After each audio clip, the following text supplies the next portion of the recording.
सिंध हुकूमत का बड़ा ऐलान, 20 अक्टूबर को आम तातील होगी। सिंध हुकूमत ने सूबे भर में हिंदू बरादरी के मजहबी त्योहार दिवाली के मौके पर 20 अक्टूबर 2025 बरोज पीर को आम तातील देने का बाकायदा ऐलान कर दिया। महकमा service general administration and coordination department की जानिब से जारी नोटिफिकेशन में कहा गया है कि दिवाली के एहतराम में सूबे के तमाम सरकारी, नीम सरकारी और निजी इदारे 20 अक्टूबर को बंद रहेंगे।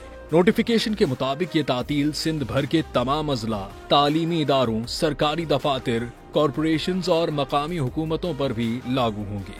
दिवाली के मौके पर सिंध हुकूमत हर साल की तरह अक़लियती बरादरी को सहूलत फराहम करने के लिए आम तातील का ऐलान करती है, ताकि वो अपने मजहबी रसूमात और रिवायती तकारीब बखूबी अदा कर सकें। ये ऐलान सिंध में बैनुल मज़ाहिब हम आहंगी को फरोग देने की एक और मिसाल के तौर पर सामने आया है।